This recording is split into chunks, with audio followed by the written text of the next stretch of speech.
Hi, everyone. Good morning, good afternoon, and good evening to you all over the world.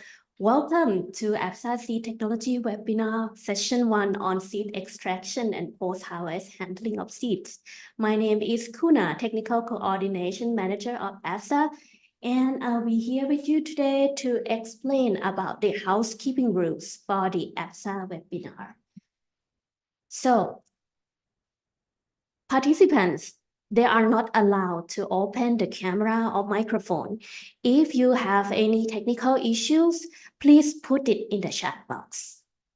And if you would like to ask questions to speakers, please put it in the Q&A box. So remember, chat box for any issue and Q&A box for question to speakers.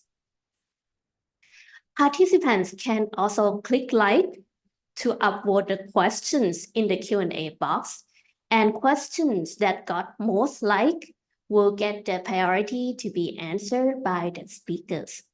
So with that, let us start the session. I would like to invite Mr. Ashley Fraser to open the webinar. Mr. Fraser is our APSA Seed Technology Committee member, and he is also the current chair of the Australian Seed Authority. He is also the managing director of Baker Seeds Co. for 25 years. So welcome, Mr. Fraser. Thanks, Kuna. Really appreciate it. Welcome everyone to our session 1, our first webinar for this year on seed extraction and post-harvest handling of seeds. Our moderator today will be Dr. Sandeep Jali. Dr. Sandeep has a doctorate in seed science and technology from GB Plant University of Agriculture and Technology in India. He's an Indian national working in Thailand with East West Seed International Limited as a group head for technical seed and processing, a well-versed seed expert with 17 years experience in seed operations, R&D and supply chain functions in the seed industry. I will now hand over and invite Dr. Sandeep to moderate the session. Thank you. Thank you, Ashley. Thank you very much for introduction. And let's dive into today's webinar. Very interesting topic which brought by APSA to you, the seed extraction and the post-harvest handling of the seed. So first, I would like to thank you all for being with us here. We can see a lot of participants already here. It's going to be a very interesting day for all of you, a great learning for all of you. So without going further, let me introduce the first speaker. Our first speaker is the Tim Loeffler. He is a member of the ISTA Technical Committee on Vigour, and he's also a business owner of the Seed Vigour Consulting. Tim is having 43 years of the international seed experience in the seed production, seed processing, seed technology, quality, and both the vegetables and the field crops. And he has worked for the several leading global seed companies and held the numerous regional and the global roles. He's a Bachelor of Science in the Crop and Soil Science from the Michigan State University, US, and also Master of Science in the Seed Science and Technology from the University of Kentucky. He led development, validation, implementation of the Vigour test for several vegetable species with the practical application on the seed physiology decisions. He has led a transformational project in a global strategy in the vegetable seed production and plant operation with the Bayer Crop Science. He has been providing consulting services to the seed industry since 2020 in the business owner in the Seed Vigour Consulting. So today he's going to bring you a very interesting topic, his wisdom of the 43 years he's like to share with you. And his topic is around the harvesting, seed extraction, disinfection, and post-harvest drying. A brief introduction about his topic. In his presentation, he will provide an overview of and consideration related to the harvest maturity, which is very important for all of you. Seed extraction processes, seed sanitation, seed drying of the fruited vegetable crops and the other crops. And he will also make a discussion and include the critical control point involved in the equipment associated with each step, from the harvest to the seed drying. And he will also talk about the pre-cleaning process after the seed are dried, and there will be a lot of other things will be included in presentation. So let's welcome Mr. Tim to share his wisdom of the 43 years of experience with us. Mr. Tim, over to you.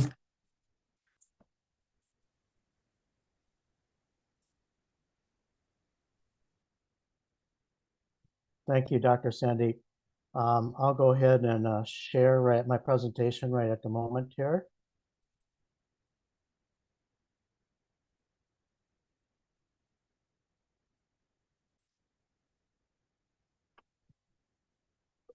Can you see that okay? Is it in presentation mode?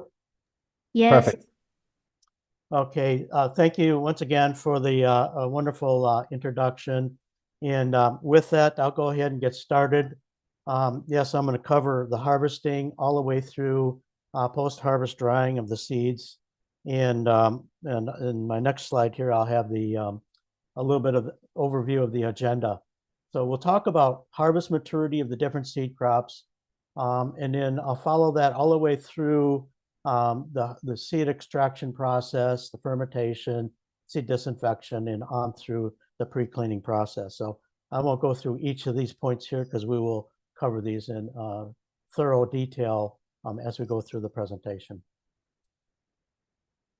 So harvest maturity of the different crops. I wanted to start kind of with all the different crop scenarios as much as possible. And so when you look at a crop like soybeans and wheat and peas, those are crops that are direct harvested with a combine in the field, such as what you see in the lower left there. And then some crops also go through a field curing process. And what I mean by that, the crop is cut in the field, and the crop is allowed to be in the field for another week or 10 days for it to dry down. That includes like your brassicas, your rooted crops like carrots, onions, things like that. And then leafy crops like spinach, and then there's leguminous crops like the beans. And so this image here is a field of brassicas that's been cut and has been in a windrow for probably a week or so. So all of these particular crops, these first two categories I've talked about, the seed is harvested in the field normally, especially larger scale productions. And the moisture content is usually somewhere between 8 to 14% moisture content. And the seed is at a low physiological activity. When we move to the other two categories, you'll see that there's field corn, sweet corn, and rice also is a crop that's harvested a little bit higher moisture content, needs to be dried. But field corn and sweet corn, these are harvested at quite a bit higher moisture levels, and they need immediate attention after harvest. And then this last category I have here is the fruited crops, which is what I'll focus most of my presentation on once we get past this slide here. And this entails the cucurbits and the solanum crops. So these crops are harvested at a high seed moisture content, anywhere from 35% to 50% plus, and the seed is in a state of high physiological activity. So when we take a look at the fruited crops when is harvest maturity? When does that occur? And we'll talk about that over the next couple of slides. When we look at the cucurbits and some of the solanaceous crops, a lot of these crops are hand harvested. And typically, if they're hand harvested, there might be multiple harvests involved as well, because the crop is an indeterminate nature. But some of them are a one-time harvest. And so all of these crops I have shaded in blue here, you're basically looking for a color change in the fruit. So usually the fruit changes color, like in this image here on the right here. You see this is sweet pepper, where it goes from a green stage to a red stage. And so this is an example of that change in the color. And when you get to crops like watermelon, typically those are a lot of times a one-time harvest if they're hand harvested. And then you have full flesh color. You're looking for a color change in a flesh color.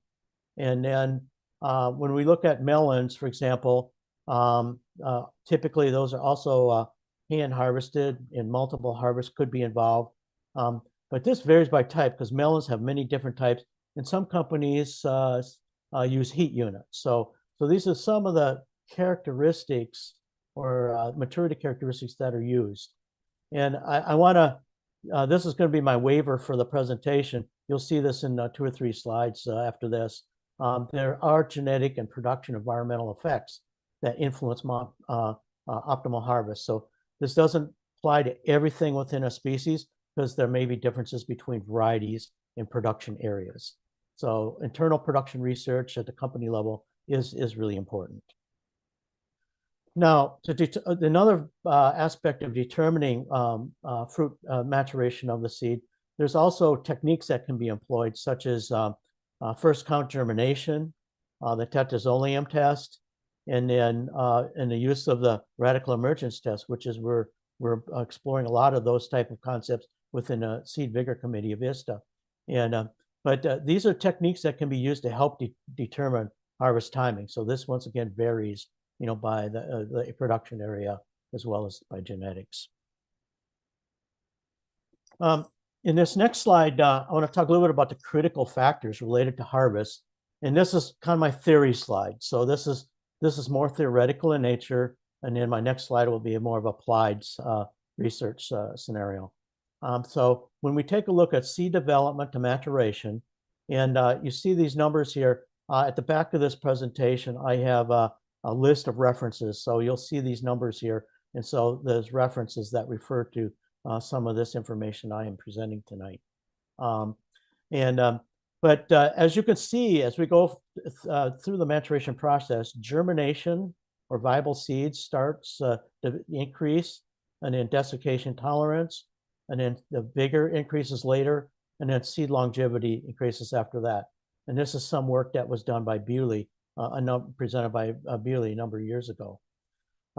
Some ideas, some concepts to remember around this particular slide and this graph is that harvesting too early or when the fruit is over mature can lead to lower seed quality, vigor, and shelf life. And seed quality can also improve once we get after physiological maturity, and I'll talk about that in just a moment. And then after ripening can improve seed quality for some crops, and we'll talk furthermore about that as I go through the presentation. So critical factors that are related to the seed development maturation period is physiological maturity, which is the end of seed filling. Some of the critical factors that are used are days after anthesis, days after pollination, heat units, and we already talked about flesh color, flesh color and fruit color and things like that as well as, and then there's also fruit softness. And then there's the condition of the seed. Is it hard or enameled, something like a squash? You're kind of looking for those characteristics at this stage here. Harvest maturity is the stage at which the crop is ready for harvest. And as we already talked about, there's multiple harvests involved. There may be an after ripening period. And then there's some crops where there's just a one-time harvest. And I'll give you some examples of that later. But it's really important when we have a one-time harvest that crop uniformity is important. And then there's also production environment considerations. Open field versus protected, which might be a net house, a greenhouse, maybe in glass or plastic, you know, those scenarios. And then for those of you in Asia, as you know, there might be a summer season and a fall or winter season. So those also are considerations. So in this next slide here, I have the critical factors related to harvest. There's some published data I wanted to share. And so this is some work that was done by Diaz and Tomato. And so they looked at seed moisture, first counts, final germ, and controlled the deterioration. And then they harvested fruits when the fruits first had an initial red color. And then there's those that had full red color. And then there's those that had initial red color that went into a 7-day period of storage at 25 degrees Celsius. You can think of this as after ripening. And so what they found that post-harvest fruit storage after ripening, you know, this particular category right here can improve physiological quality of earlier harvested immature fruits.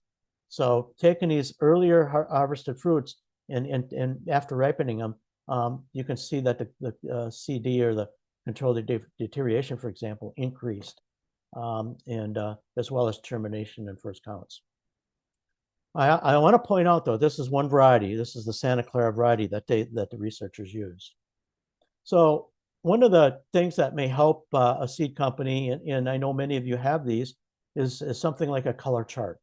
And so these are different stages that one can use to decide for a particular variety when to harvest, and based on their internal work.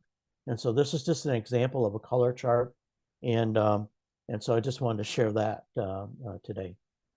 And then some work that was done in zucchini. These researchers looked at seed moisture, final germ, accelerated aging as a Vigour test, and then seedling emergence, which is like a usable plant test. And they found that 49 days after anthesis, that they had the highest physiological quality. And by delaying harvest to 63 days, quality starts to go down. You could see that in the seedling emergence and the accelerated aging test. And once again, this is one variety. So what I really want to emphasize again is that there are genetic or varietal differences, and there's also production environmental influences on optimal harvest and after ripening requirements. So this is important to take this all in consideration. But I wanted to share some published research that hopefully would be helpful for you. We're now going to take a look at some of the equipment that's used in harvesting and seed extraction. And for smaller seed lots, particularly at the R&D level or parent seed scenarios, here's some equipment that can be used for individual fruits. This is the equipment that can be used for cucumbers, similar equipment that can be used for melon. And so just to kind of demonstrate that. And then for tomato, this is the equipment here for smaller seed lots. This is the extraction unit, and this is the chamber with the perforated screen in it, where the fruits are rubbed up against the screen, and you can separate the pulp from the seeds. So this shows some of the equipment that can be used for smaller seed lots. Now, when we take a look at harvesting and seed extraction for larger seed lots, this is in the case of cucurbits. In the upper left here, this is in Northern California, where they're harvesting cucumbers, and this is done right in the field. And then on the right, on the middle slide here, or middle image, and the one on the right here is at a central location. So these are more large-scale scenarios for a crop like cucurbits. Taking a look at some medium-scale scenarios, in the lower left, this shows a portable equipment that's used for harvesting and extraction of melons in a field scenario. This is like parent seed and things like that, and then or maybe pilot production, small productions, and then this is smaller scale production for tomatoes. And so you get kind of an idea of what that looks like in terms of equipment. So I want to talk now a little bit about after ripening, and this is particularly around fruits that are hand harvested.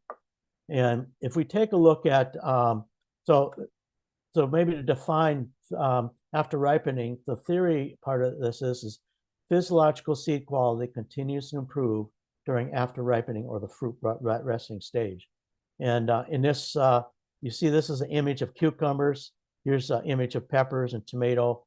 And in general, some of the research that I was able to take a look at in personal experience, cucumbers anywhere from, most of these crops that are shaded in blue are usually 5 to 7 days or less, and is the resting period, depending on the variety and production area and so forth.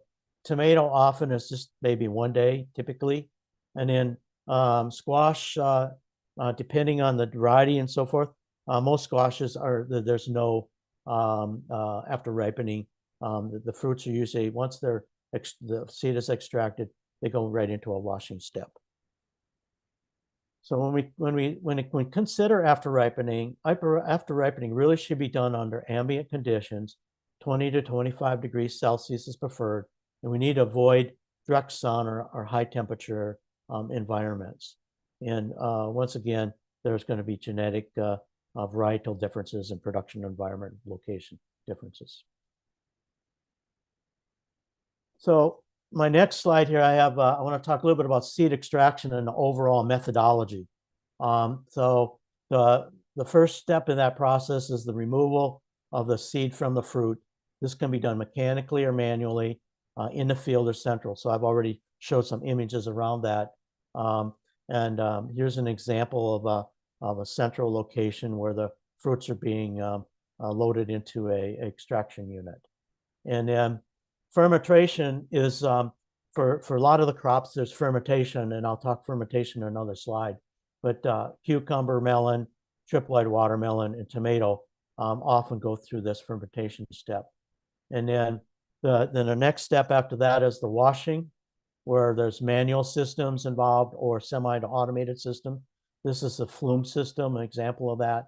And then in disinfection, there's also, that can be done manually or semi-automated or automated. And so disinfection goes through a process. And then the last part would be the drying, which would be either open systems or closed system, precision drying being a closed system where the temperature and relative humidity is controlled. So that's the overall methodology. Each one of these steps I'll go into more detail for you. So to drill a little bit deeper on fermentation, there's a process that just uses natural fermentation. This is an example of watermelon that's freshly harvested, and then it goes through maybe a 24 to 36 hour, 40, maybe even longer in some scenarios, where the seeds are allowed to ferment, and this process breaks down that gelatinous material around the seed, so you can get that can be washed off. There's also the fermentation also may involve an enzyme pectinase, and then there's also examples here of small seedlot scenarios where pectinase may be used in like a bucket here. And so you could just see this is the kind of the approach that's used for fermentation. So critical factors related to fermentation, it's the duration of the treatment, temperature, particularly normally under ambient conditions, and then really good thorough post-fermentation washing is really important. So some of the time elements related to the different crops, if we take a look at the cucurbit crops, you're generally looking at 24 to 36 hours. Tomato often is like an overnight situation. But when you get to crops like triploid watermelon, squash, eggplant, and pepper, really there's these crops are generally do not go through a fermentation step. We're now going to take a look at wet seed disinfection. Our goals in wet seed disinfection is to reduce or eliminate seed-borne disease from being transported in the seed. And it also is to meet export requirements and import requirements to where the seed is going to be going. Systems are manual or semi-fully automated. And so this gives you an overview of the disinfection process. Here's the overall system. This is more of an automated system. These are chemical tanks in the background. And then these are the units that the seeds are placed and go through the disinfection process. And then often cylinders are used in these type of units. And so you can put bags in here or just put the actual seed, or you can put small quantities, small seeds in here that are in mesh bags to go through the disinfection process. This shows the actual process of disinfection. The automated side of this is this, if you put the chemical in, you go through the disinfection process, but then you can also do the rinsing in this same environment. And then you really want to finish with some sort of a centrifuge to really spin off that excess water so it can go to the drying step.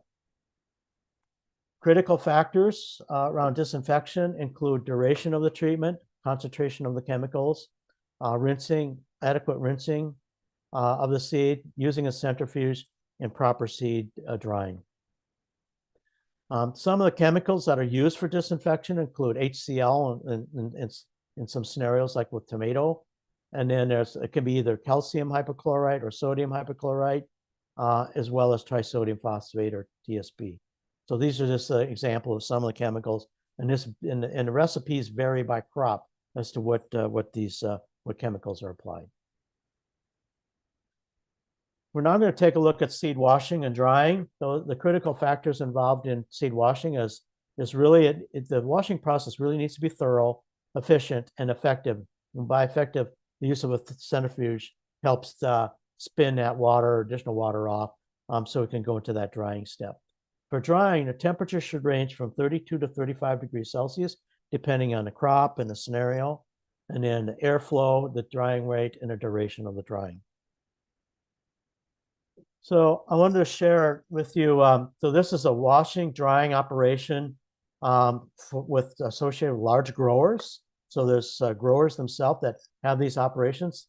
This image shows the actual washing unit, and then this is a large rotary dryer that is mostly a homemade unit that actually does the drying of the seeds. And this is primarily for cucurbits.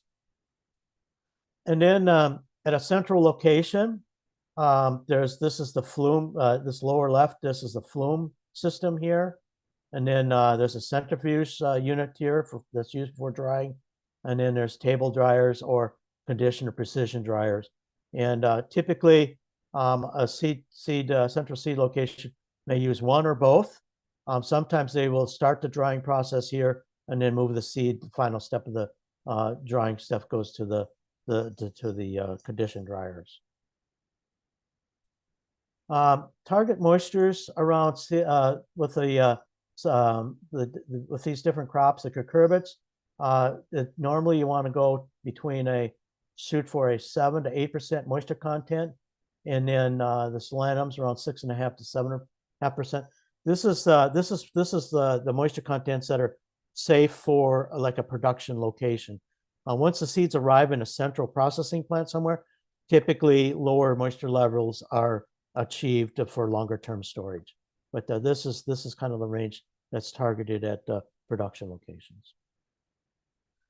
So so my last slide I want to talk about is pre-cleaning and preparation for shipping. The purpose of pre-cleaning is really to basic clean the seeds, remove crop trash and or unwanted seeds, and to submit seed samples for seed quality testing and to determine the payment quantities for seed growers. And the last point is to meet quality requirements for shipping, especially for export. And so this here shows the overall process. This is a location, production location that has the pre-cleaning equipment in it, a cleaner, and there's indents, things like that. And then this is the collection of the seeds. This is using air column system. So this varies by location, by species. And then for the packaged seed, this is how the seeds are assembled. Typically, these are placed in a cold storage environment until the seeds can be shipped to a central processing plant someplace else in the world or within a given country. And so this is packaged seed for shipment that's waiting phytosanitary testing and clearance. So with that, every step of the process is critical to obtain high quality seed. And then finally, I want to summarize again that there are varietal genetic differences in production environmental effects that influence optimal harvest of the crop and to obtain the highest quality seed as possible. So your internal reproduction research really is necessary to dial in each of your varieties or variety types. So with that, that brings my presentation to a conclusion, and we'll look forward to having some questions a little bit later. Thank you, Tim. Thank you very much. I think indeed it was a very, what we call very informative presentation with a lots, and I can say tons of the practical tips you have given to the audiences. And I think as you focused on the fact that the seed quality has to be maintained at each stage, but we should not ignore the field quality when it comes from the harvesting and till it goes to the cleaning, and even after that, every step is very crucial. So thank you for focusing on those points and giving a lot of practical tips. The Q&A session we will take a little bit later, maybe once we have the presentation from Alan, so we can combine together. I hope you're okay with that. Yep, perfect. Thank Look you. forward Thank to you it. very much. And so, dear all, let's jump in the next presentation from Dr. Alan Gaul. He is a seed conditioning specialist from the ISU Seed Center of the Iowa State University, Iowa, US. Alan Gaul is a Northeast Iowa native and the graduate of the ISU Agriculture Engineering program. And his experience include the student work with the Agriculture Engineering Grain Quality Program and later with the Seed Science Center. Subsequent work included 22 years of the seed-related machine development, plant design, and the project management of the seed and grain system, and later AEC Enterprises in the New Virginia, Iowa. Alan returned to the ISU in the late 2005 to help manage the seed conditioning pilot facility and work with the wider range of seed conditioning applications. The responsibility at ISU include the coordinating the seed conditioning workshop and laboratory program, which is quite popular actually, and developing the content for the various industry and academic training program. So he is conducting a lot of, the program around the seed conditioning topic. And today he brought a very interesting topic, which is a kind of the continuation from the last speaker, where he is going to talk about the fundamental concept of the cleaning and upgrading of the seeds. So what is that? What he's going to conclude in that? He will be talking about the post-harvest seed cleaning processes that utilize a series of the dry granular separation process and some other similar processes. And there is a lot of variation in the size, shape, and other characteristics of the seeds. So how that play a big role in the seed conditioning, he's going to talk on that. And he will be talking of the typical equipment, how they vary from the crop to crop, and what are the production requirement. But often, there's a lot of things include the machinery like air screen machines, various sizing, shape separation devices, gravity tables for density separation, and possibly the optical sorting machinery. He will also touch on that. And understanding the different capabilities of the machines from a small operation to the big operations and how the machine interact with each other from the whole seed processing and cleaning exercise. So without further taking time, so let's welcome Dr. Alan to share his knowledge with the practical tips for our audience. So over to you, Dr. Alan. Thank you very much. All right. Well, thank you, Sandeep. So as he indicated, I work in the Seed Science Center at Iowa State, and I'm heavily involved in the machinery aspect of it, but I have the pleasure of being able to work with our testing lab personnel and researchers in physiology and pathology, and a whole range of industry speakers that come in. My little part of the program basically involves what we call seed conditioning in the United States for tax reasons back in the 70s, but it'd be seed processing elsewhere in the world. And I spend a big part of my summer, including a lot of this week, on seed conditioning. We just had a group that left after today that had been involved in everything from tomato seeds and vegetables through what they called Christmas tree seeds, basically Fraser firs and this type of thing. A lot of unusual separation problems. And then I follow up during the academic year with a lot of lab sessions for students in classes for horticulture and ag engineering, agronomy, plant pathology, and so forth. And we also do our own research on seed conditioning and support a lot of graduate students elsewhere that may just simply use equipment for the tasks needed to handle their seed samples. And just a quick review here. Of course, I'm in Iowa. We do a lot with corn and with soybeans, but field crops. But I do get involved in anything from edible beans to again, even some weed seeds and so forth that are for research. When I'm talking about seed conditioning or processing, you'll hear me use the words somewhat interchangeably, but I'm looking at kind of the whole post-harvest mechanization, a range of things that would happen at a seed facility, from the time it arrives until perhaps it would leave. And again, I'm going to be talking primarily about the separation technology today. Tim's done a great job of looking at things that are heavily involved here when we're dealing with what I would call specialty crops, but things like this happens to be flax, but he was talking about crops that perhaps might be harvested multiple times. We see that with grasses, and you've seen a great summary of what needed to happen to things like tomatoes or melons, other dry threshing processes perhaps that would happen, and all of the drying and centrifuging and disinfection things you saw here in the previous slide.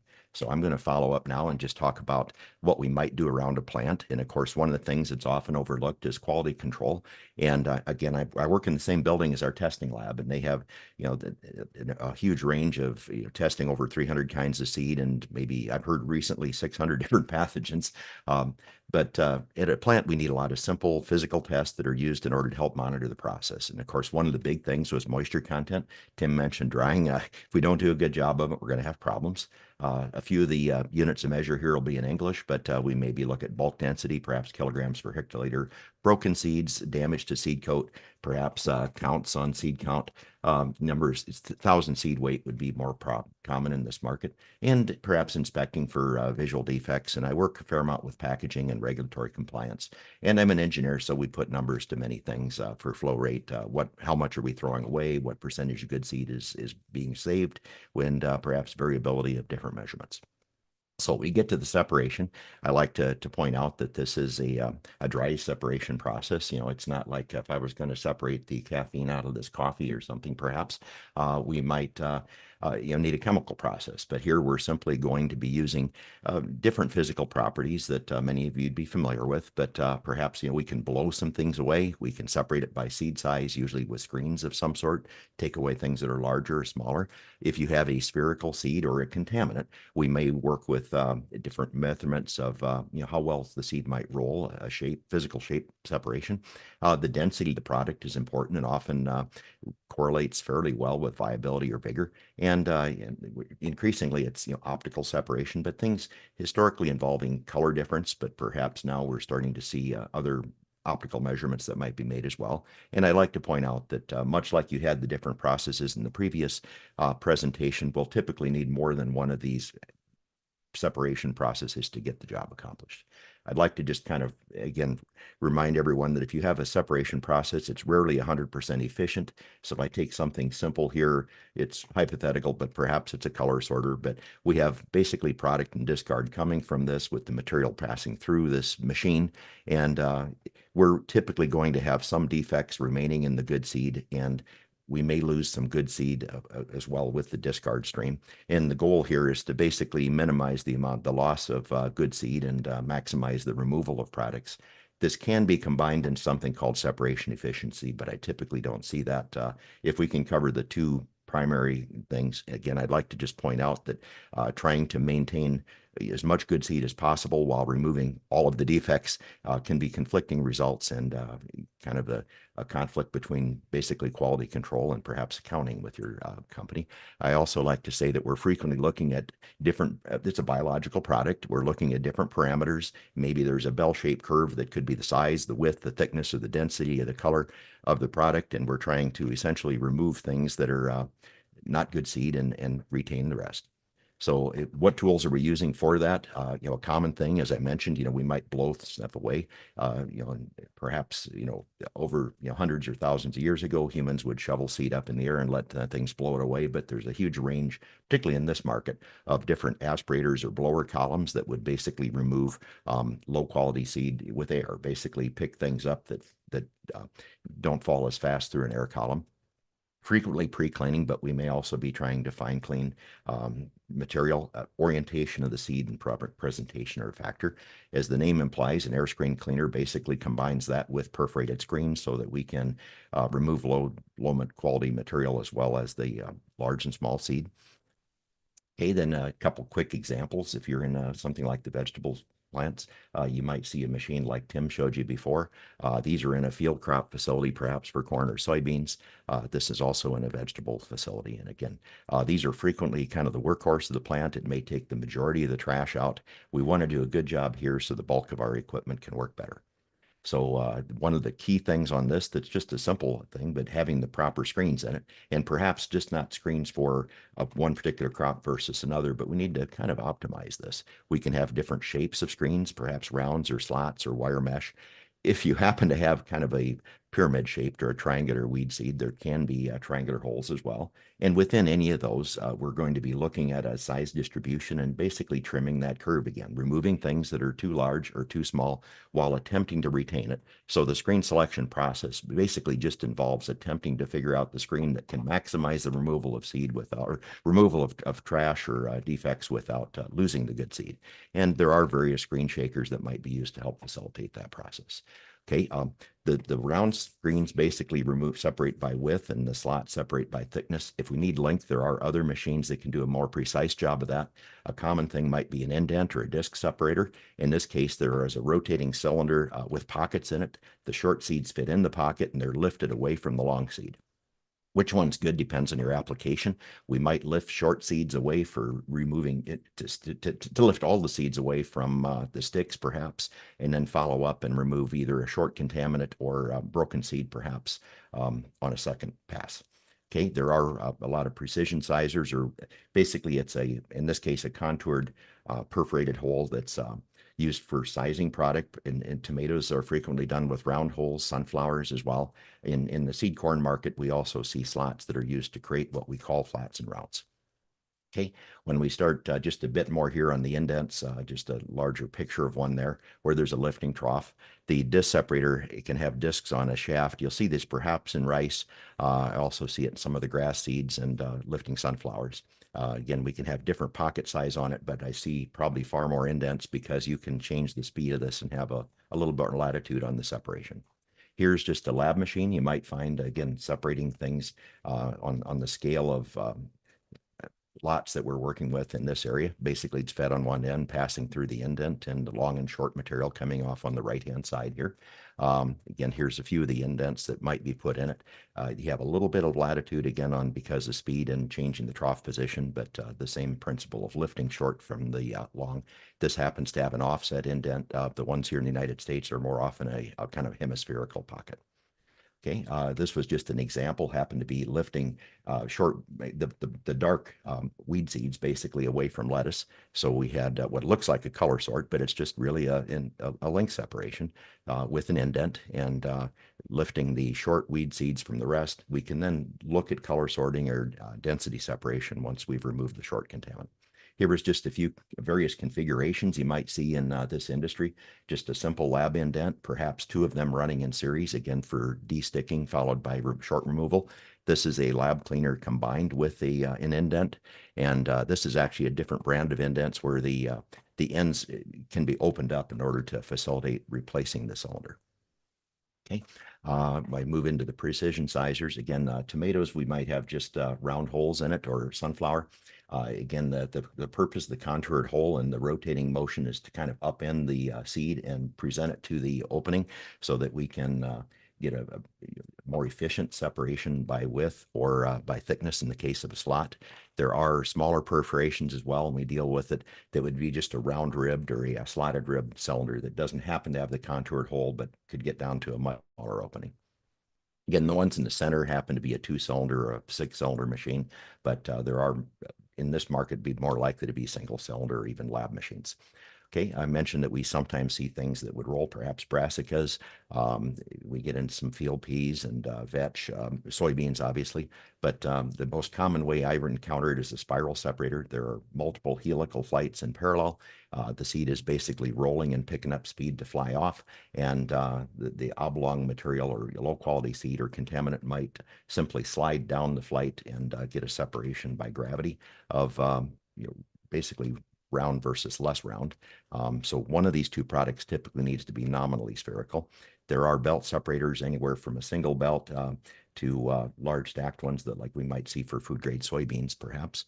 This is a more precise separation, but it's more costly, takes a little more space. So there's suitable applications perhaps for each. In this market, I more often see perhaps 1 to 3 belts stacked in a little different configuration for ease of cleaning. Okay, here's just some examples of open spirals that we might do for small samples or for just simply selecting geometry. There are static spirals that perhaps are in closed cabinets to help for noise and dust control.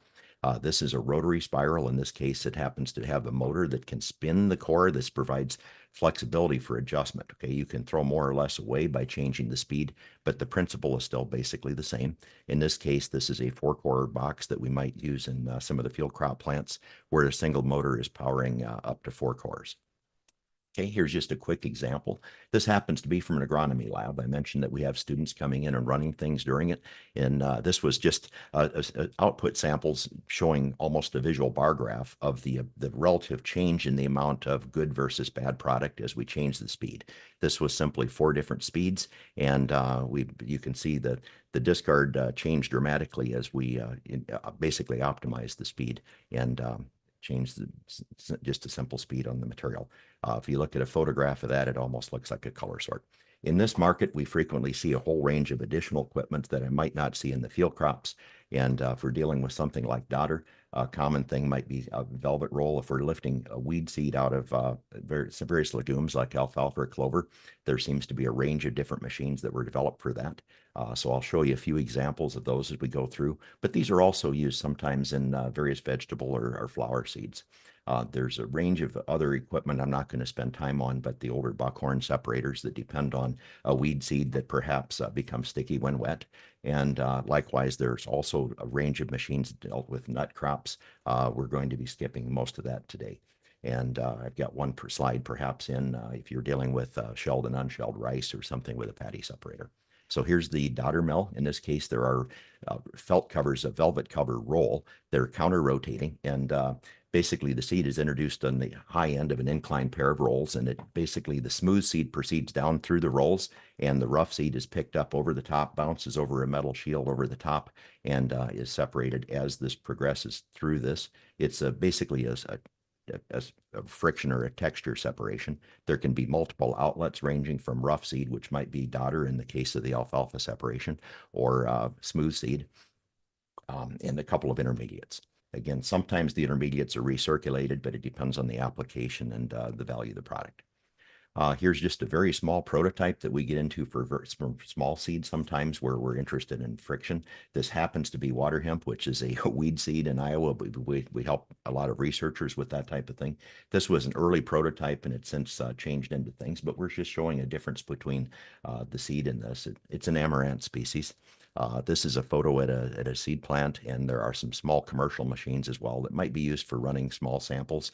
In the case, the one on the right, it might run 24/7 in order to basically separate the smooth seed from the rough material.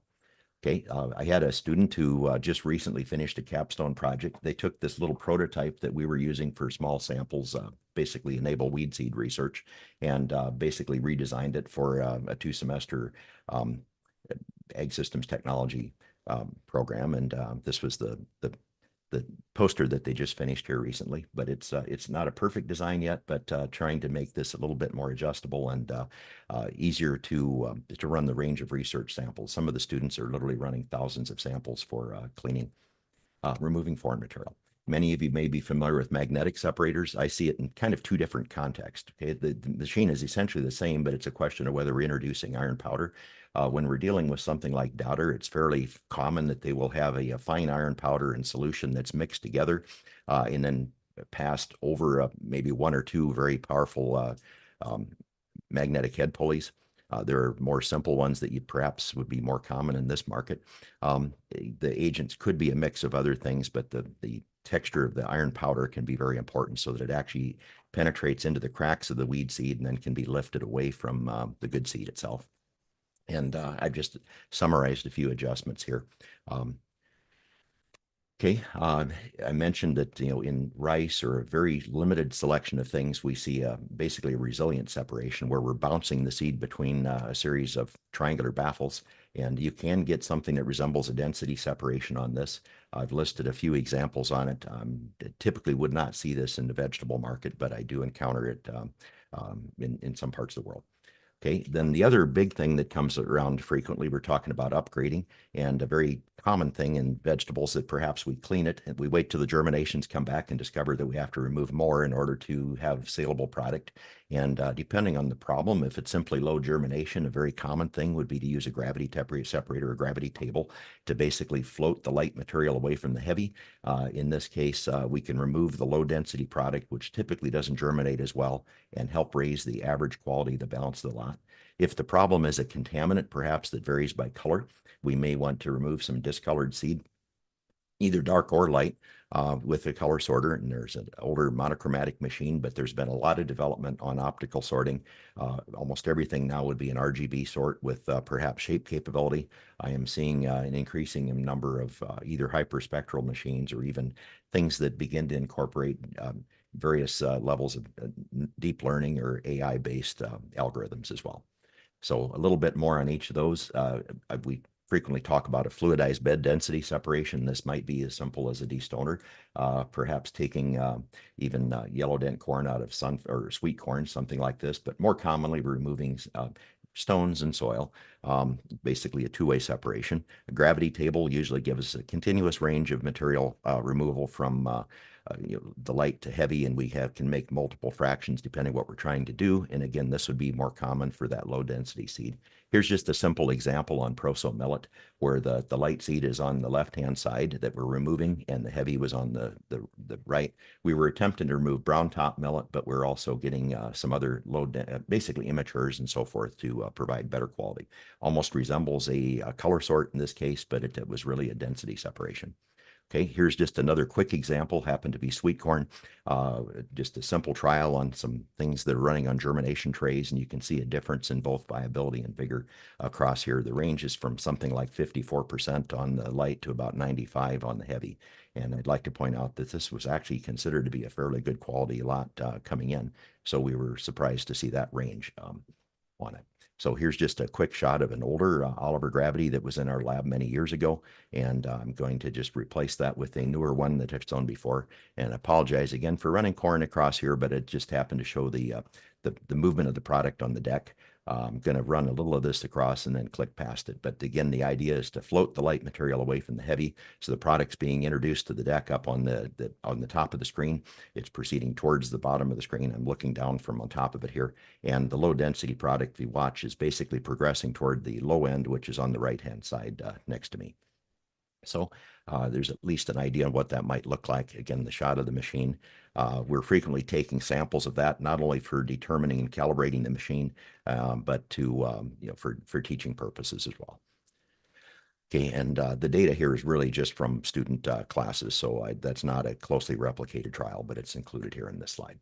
Okay, when you start talking about optical sorting, historically we talked about color sorting. That was often done with visible light because we're looking for things that humans might correlate with quality.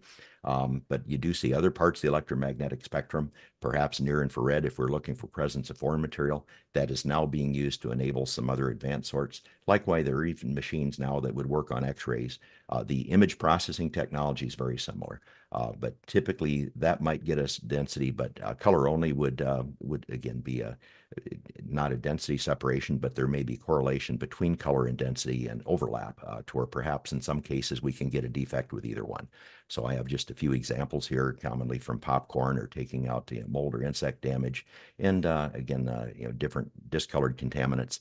Adding infrared sometimes makes it possible to take out a contaminant that's the same color as the product itself, like something like sclerotia from sunflower or other black seeds.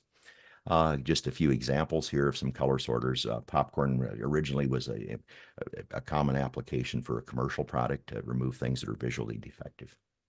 Okay, a couple additional slides I've dropped in here just to talk about things like discolors on soybeans. These happen to be a yellow hilum soybean that might be exported for food, but they're very colorful. We can get into different color classes and so forth on this or other seeds that you might encounter.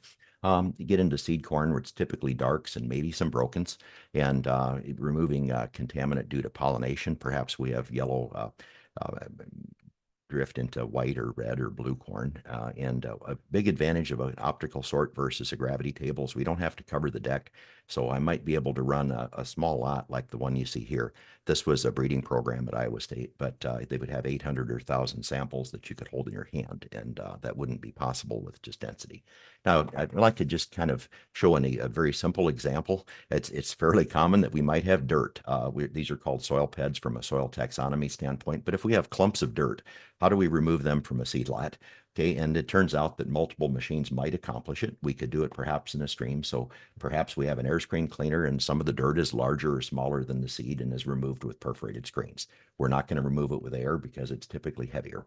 Okay, if we are dealing with a spherical product like soybeans or brassica, rapeseed, we may have a spiral, and frequently the soil beds are less round and they don't roll very well, and so we might remove them there. As the name implied, a destoner was, removing heavy material. It's very common to pull out pieces of dirt with that, or a stone trap on a gravity. In some cases, they'll have both of them if it's a dry bean or something that may have a high level of dirt that's critical to remove. Again, then we get into the color sorter. I showed you where we might remove that. And I indicated that sometimes we have two different types of magnetic separation process. This last one is very similar, but they typically don't add the iron powder. It's just simply depending on the ferrous content, the iron content of the soil. If the soil works, in this case, it's an amazing separation that'll, with minimal power, remove quite a bit of the dirt by just simply deflecting the trajectory of the seed as it comes off a belt conveyor with a very powerful magnetic head pulley.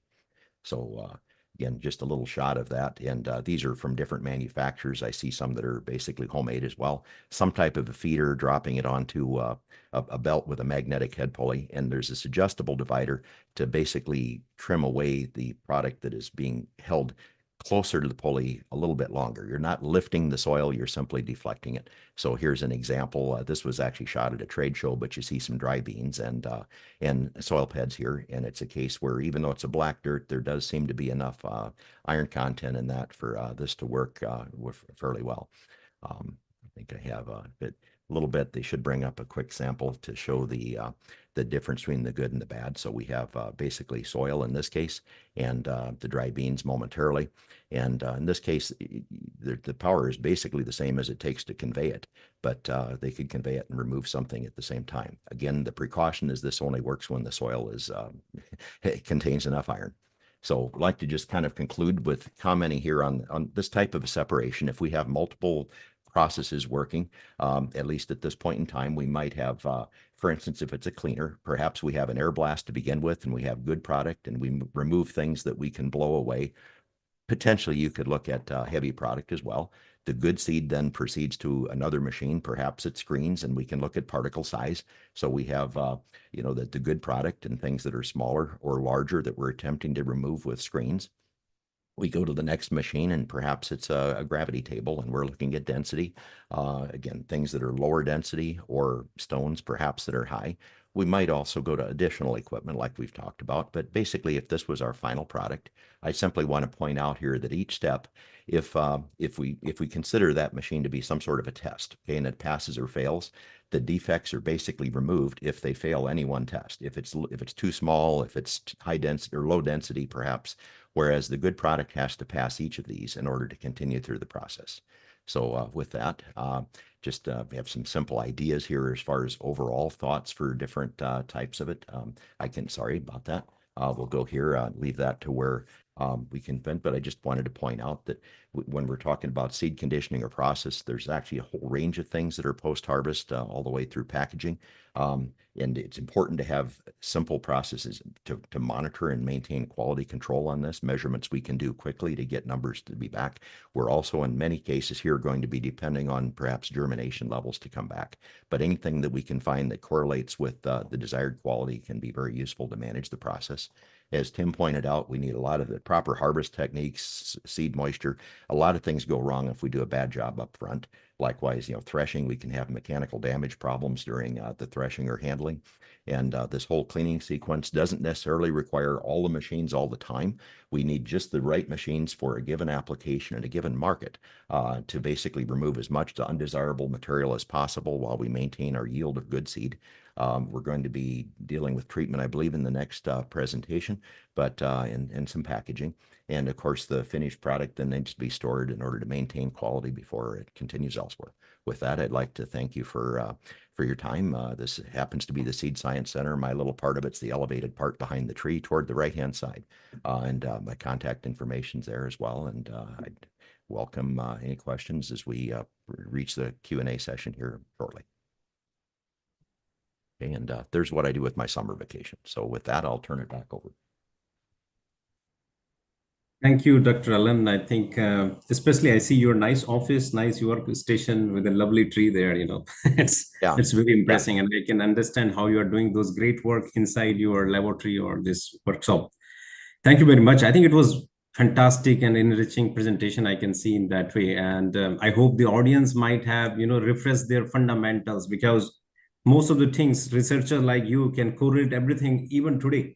But most of the people who are working in industry, they might tend to work with certain kind of machinery, but probably you have refreshed their knowledge about the entire, you know, the seed cleaning machinery, about the principles of the seed cleaning, how the seed type, seed shape, and the color and the weight, you know, how to determine the machine around that one. So it's really enriching, I can say, in that way. And I used to read all the books from US, probably from your university when I was doing my graduation. So it was really, I mean, I can correlate those days again, learning those all things. And you were able to discuss, you know, the machinery which is used from the grass seed. Even you talk about the wheat seed, even you talk about the vegetable seed, open field crops, and you have given tons of the tips how to select the machine and how to get the best performance from the particular machine. So I think, you know, in the seed industry or in the allied industry, there is a lot of problem statement with each crop. Sometimes we try to use the same equipment for all the problems. It doesn't help. So I think probably today the audience might have got that how to select the best machine. So thank you very much. I think it was indeed a best session, I can say, in that way. Thank you very much. So now we will go to the Q&A session, and we have some questions there. And I will request audience, I think these presentations, whatever you have heard, is that if you have any questions from the seed harvesting, disinfection, you know, these questions might be useful for other audience. So please feel free to put in the chat box. And even the seed cleaning, packaging, and these all things, seed drying, seed moisture, if there is anything, please feel free to add. Let me take the first question. That was about the seed treatment chemical for a specific seed-borne disease in tomato, like TMB. I think this question probably for the Tim. Maybe Tim, you're here. Yeah. You want to take this question? Yes. So I think the question is around a specific seed treatment for the virus TMB. Yeah. So when we're talking about disinfection agents, and typically the one that I would target or consider would be TSP. For viruses in general. A lot of these different disinfection agents, they're established or used to do kind of a general cleanup of the seed, either bacterial or viral in nature primarily. So a lot of these aren't, there's not been a lot of research actually just focused on like TMB or different types of viruses or even bacterial, but they're considered general. My experience has been if you have virus concerns, TSP would be one that would be one to take into consideration. Thank you. I believe yeah, there are a lot of things available, and as you said, we can choose out of that.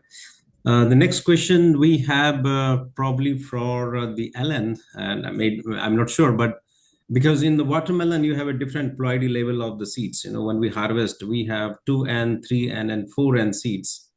And there is always a question that how we can separate those kind of seeds. So is there anything which is around, we can separate the seed based on the ploidy, or is there any difference in the seed of based on their chromosomes that we can, you know, separate? So this is a question from Karyadi. Yeah. Okay, well, and it's possible Tim may be able to add to this as well. We've encountered this a few times Sometimes you can physically find a difference when someone brings me a sample of both of those. If there's a size or shape or density or color difference, you can exploit it. If it's DNA only, we don't have a DNA sorter at this point. I kind of kid a few of my colleagues that they talk about real-time PCR. That's 20 minutes. That's not fast enough. We need milliseconds perhaps to do this at any kind of production level. But if that's I haven't had that one come through in enough quantity to give you a definitive answer on it, but we need some physical property on any of these separations to make it work. That said, the range of tools that are available are now improving. You see things where you can basically, at low level, at least small lots, run them across, scan them with either stereoscopic RGB or other parameters, and attempt to calibrate that using a neural network or something. If you can teach the machine what the ploidy versus each level might be, we're starting to reach a point where that may be possible, but frequently it's not. Okay, so I know this question comes up because it's a difficult separation.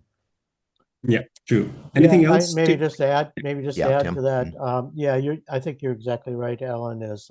If you got a physical difference between 3N or the 4N, which is compared to the diploid, then you have a shot at making a separation. But if they are not distinguishable, then then you won't be able to get the separation that you're really looking for. These 3N, 4Ns seeds typically have like a thicker seed coat to them. So if there's maybe some characteristic there that you can pair that up with a piece of equipment that can make that separation, then that might be a possibility. Okay, thank you, Alan, and thank you, Tim. I think that might be giving kind of the indication. I think it's not a real solution, but probably this will give a kind of idea that how to select the best machine for that one, and probably who is handling the seed, they might be knowing exactly what are the differences, what Tim, you are trying to identify among the different ploidy levels. Okay, the next question we have is how we can reduce the leaf curl virus in hot pepper through the seed transmission. So maybe Alan, maybe Tim, can you take it? How reduce leaf So disease probably this is transmission? the virus disinfection in the hot pepper, actually, because this is a kind of the seed-borne pathogen. Yep. So how we can break this cycle? Yeah, so similar. It's using I mentioned the calcium, the hypochlorites or the TSPs, that combination, and that's a post-harvest treatment. When you're trying to manage these diseases, whether it's a virus or a bacterial, it's really a comprehensive program. Like in tomato, we have GSPP, the Good Seed Production Practices, and so managing these diseases, keeping them from becoming seedborne, starts even from keeping them out of the production environment. And that starts with even clean parent seed, making sure that's tested and this parent seed itself is not infected. And then you're managing the whole production system, the transplant production, the plants in the greenhouse or the protected environment, if that's the case, insect pressure, all of those kind of things that can transmit these diseases, even the human transmission that can take place from plant to plant, stuff like this. So all these techniques need to be considered in the production process. And so if you have it present in the crop that's harvested, your disinfection will be hopefully take care of what's on the surface. And then typically when the seed arrives, let's say it's shipped to a central point, let's say it's shipped from a production site in India to another plant in India that does the finishing cleaning, there might be some additional dry disinfection steps that can be taken to clean up the seeds. Or let's say the seeds are exported to a country like the Netherlands or the US, there might be some other dry treatments that can be done, that can be taken. And in some cases, I don't know about this particular virus pathogen in itself, but there are some heat treatment considerations that can be considered. But those are really targeted for certain specific scenarios in certain countries. It's not a general treatment that's done. But the heat treatment is where you ramp up the temperature from over a period of time to drop the seed moisture some, but then you bring up that seed temperature up to as much as like 70 degrees Celsius, and you hold it there for a period of time, hopefully to eradicate the pathogen, such as a potential virus. So those are some techniques that can be looked at. It's all, once again, that crop focus and the scenario focus, but I want to be able to indicate that it's the whole production system is really critically important, from A to Z, to manage that in a good way. I don't know if that answers the question. Hopefully that was helpful. No, I believe that might have given a lot of indication how to eradicate and separate those kind of the viruses. And you focus on the dry heat treatment. I believe this is quite good for the viruses, but it has to optimize because the heat can also kill the seed. So it requires a lot of what kind of the optimization. Okay, do your homework and have really you need to have really discipline around the process and controls of the process. So it's not a one size fits all. It's really having a clear protocol and process control over each step of the process, where you can kill a seed very quickly. Exactly. And it requires a lot of optimization, as you said. And it doesn't mean we have a machine, we buy it and use it. I think that doesn't work in the seed area, I believe. Okay, the next question we have, the audience want to know about the chemical treatment for the disinfection of the melon necrotic spot virus. So do you have any particular experience about this melon necrotic spot virus? I don't. Once again, I'm not in a position where I can give you like a recipe for that particular virus, but I do know that some of the chemicals that I indicated can be considered for disinfection, and so it's about not only the chemicals, but it's the concentration, the duration, all of those factors enter in. So that's part of what I call a recipe, and to apply that in a way that you hopefully get to control.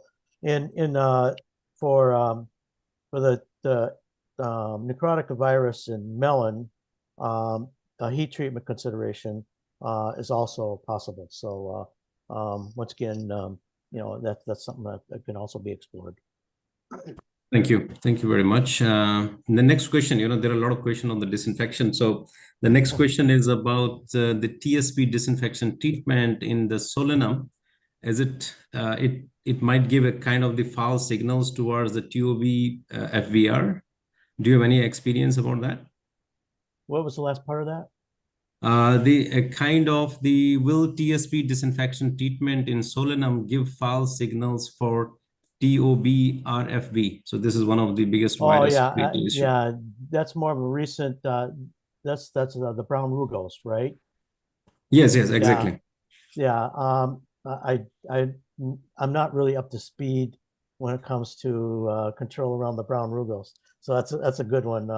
I know there's a lot of discussion within the seed associations. I would really point you to the pathologists that have expertise working with this particular pathogen. Sure. Yeah. I think considering those many topics on the virus disinfection, we can have one more session separately on these kind of things. Yeah, exactly. Yeah. Okay, so we will go to the next question quickly. The question is how you use the pectinase in tomato seed extraction. How many hours for fermentation? So probably this is for you, Tim. Yeah, I don't know right off the top of my head. Typically, like around with tomato, you're looking at and kind of an overnight process or a few hours even.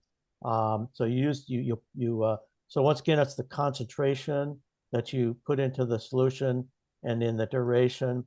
But the pectinase brings it down to like a short period of time compared to if you're just using natural fermentation. So pectinase usually you're doing, a few hours or maybe overnight type scenario. Okay, good. The next question we have again about the disinfection. What are the methods available to treat the endophytic fungi and the bacteria of seed? So this is not virus, but fungi and the bacteria.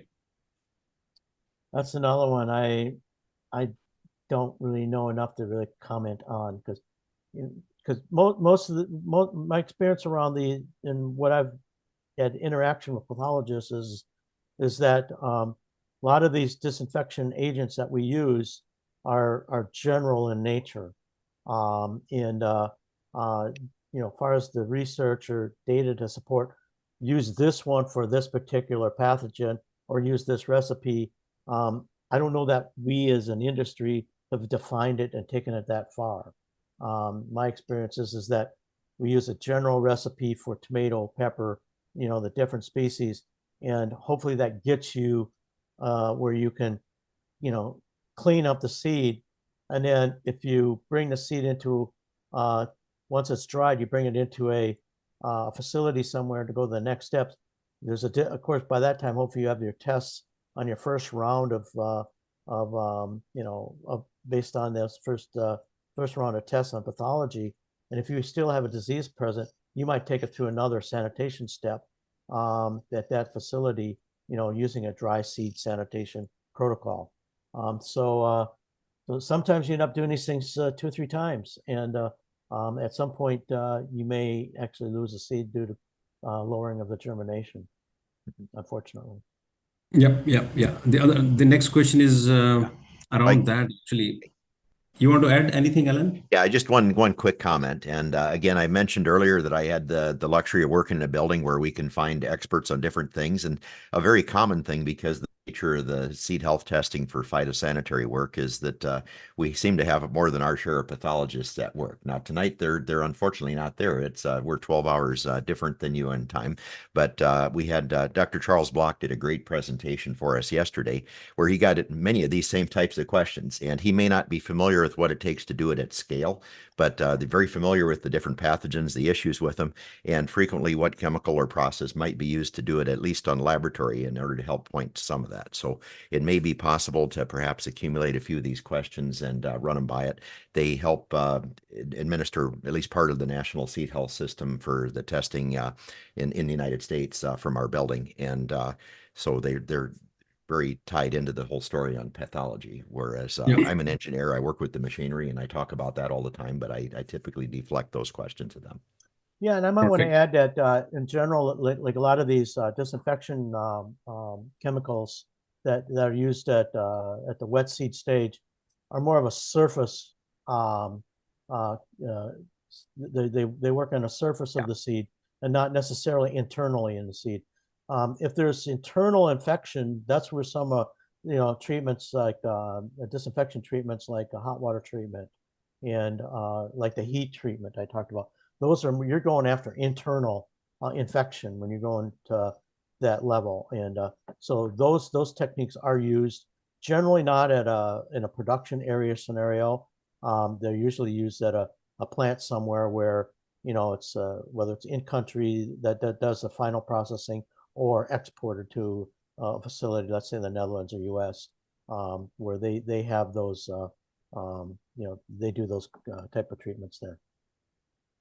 Okay, thank you. I think we can combine those questions and probably we can send to you, Alan, and if you can talk to your colleagues there, probably it will be good, or maybe we can invite them for our next webinar to talk on this particular topic. If you're with this list of questions, they'd be an excellent resource. Sure. Maybe Kunkuna, please take a note.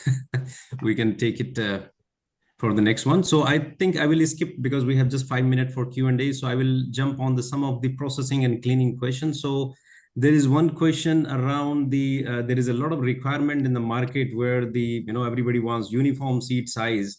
Mm-hmm. And from the seed conditioning point of view, how we can achieve it, and is there any machines, sizer are available in the market? Well, obviously for a lot of the material, one of the problems you're going to run into here is the lot size. If it's tomatoes, perhaps maybe there's a 30 kilogram max lot size that they're doing at a particular company. But we've traditionally used the precision sizers, the cylinder sizers for either width or thickness separation. There are times when they might do it by length, but typically it's been a rotating cylinder or a flat screen for sizing. If you're trying to do very small samples, sometimes there are laboratory machines as well that could be used for it. You have to be careful not to perhaps inflict too much damage. If we're dealing with just making two sizes, I have seen some people attempt to do that optically with limited success, but there are even laser scanning machines that can do a bit of that. But almost all the sizing has been traditional, either rotating solder machines for width or thickness sizing, or just simply flat screens on something that looks like a cleaner, but perhaps doesn't have the air separation on it. So they may have a cleaner running and a secondary machine that's used for sizing. Okay, thank you. I think there are a lot of In sizes. case of corn, we might be making 6 or 8 sizes and perhaps blending some back. But on things like sunflower or tomato, I might more often see perhaps 3 or 5. It depends on your market requirements, what kind of planting is being used, what subsequent work is being done, perhaps for pelleting treatments. Okay, thank you. Thank you very much. There is another question on the different aspect of the dormancy. So what treatment can be given when seed goes dormancy stage after harvest? So maybe question to you both, actually. Mm-hmm.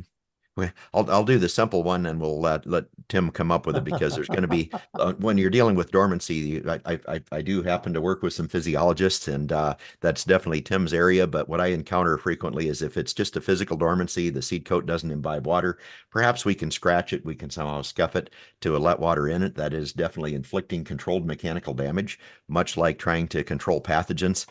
You can do so much, and at some point you kill the seed. You have to be careful here, both from a standpoint of immediately impacting viability, but also perhaps affecting longevity. So when I've seen people scarifying legumes or something, perhaps it's done shortly before planting so that it doesn't die over a year in the storage someplace. So I'll defer it to Tim. Yeah, I think it's a bit of a loaded question because for me, for dormancy, you got to look at it kind of by species. So there's if you look at the different species, so if we're talking like wet seeds, and one that dormancy can occur periodically in is cucumber, particularly some of the greenhouse grown cucumbers. And there's different treatment. There's different kind of like warm treatments you can use. And then I've also seen what I find sometimes when seed is harvested and you have a dormancy issue, and you bring it into your warehouse, one of the best things to do is just leave it in the warehouse for a period of time, maybe like a few weeks or a month or something like that. And before you put it in cold storage, sometimes I see seed coming in, goes right into cold storage, and then why do we have dormancy that's prolonged? And sometimes all you do is you lengthen the dormancy period by putting it in cold storage. So there's some so it depends on the crop. And but what I find with dormancy, if you give it time, it'll come out. And dormancy is not a bad thing. You just don't want to be shipping your seed to the market that has dormancy in it. Even though you use dormancy baking procedures in a lab, it's a problem if a customer gets dormant seed, right? And the one technique that I have used in general, I'll say, is if you have something that you want to get out the door that has dormancy in it, is do priming. And seed priming will help alleviate dormancy in certain crops, things like lettuce, and is a prime a key example. And there's some other ones out there also that you can use. Maybe go through a priming step that'll help alleviate dormancy.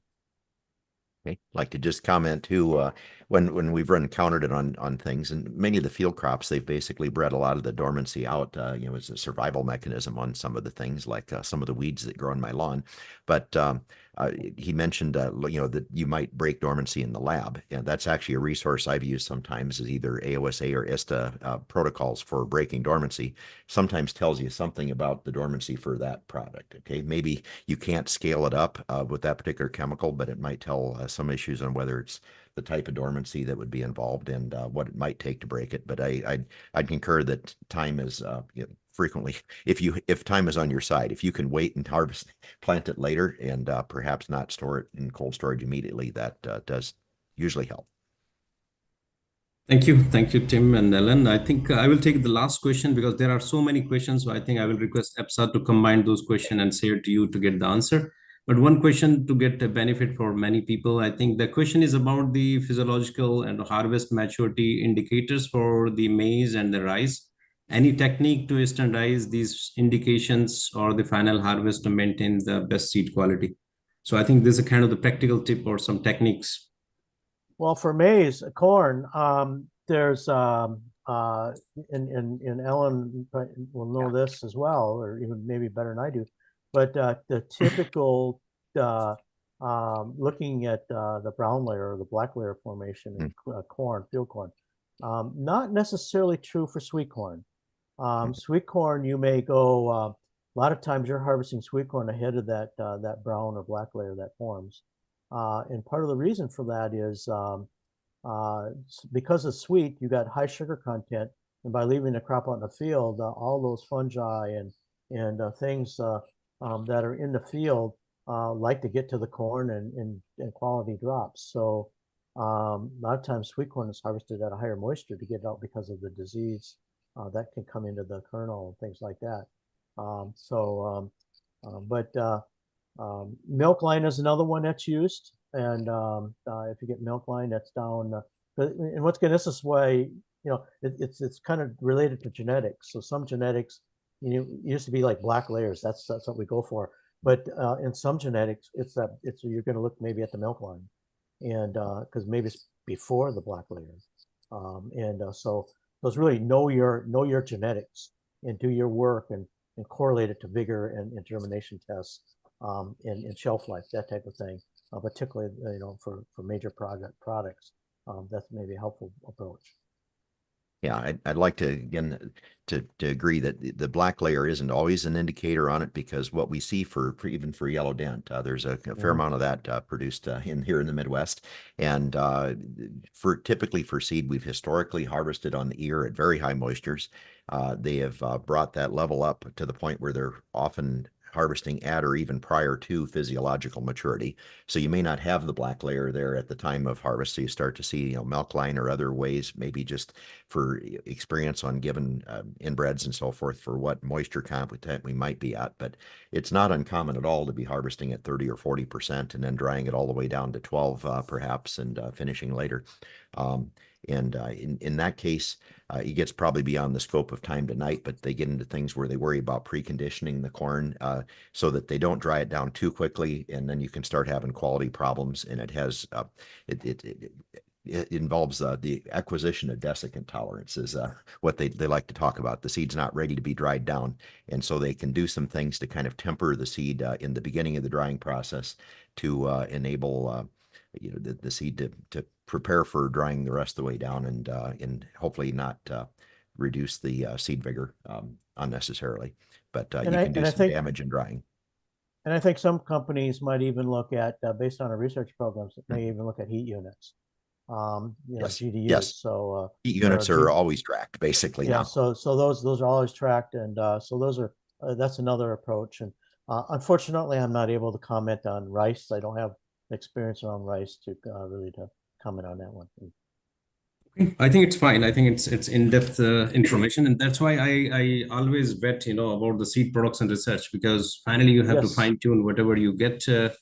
Kind of the idea, you have to fine tune that idea. So exactly. Thank you very much for answering these beautiful questions, and I think maybe audience might have got a lot of knowledge about that. We have a lot of other questions which we'll combine and send to you. So thank you very much for your time.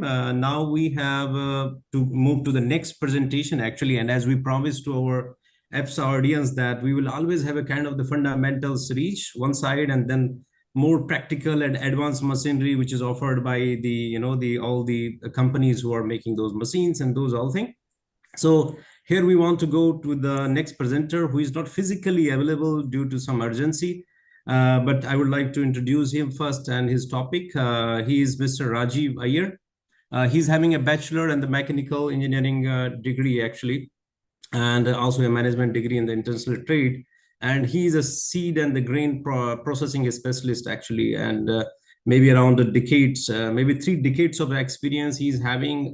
Right now, he's working in Australia with the GTE Technology Company, and he will be talking about the particular topic about the modern and innovative seed conditioning and enhancement. So modern terms is there. I think Alan has told a lot of fundamental and the machinery part. And now his presentation will be focused on the modern day technologies that can help conditioning the seed post-harvest and extractions also. And itself focus on how to application and the right reversible and irreversible processes can be tackled in the seed processing plant. So without further delay, let's jump and dwell in his presentations. Maybe over to you, Kuna, for taking it forward.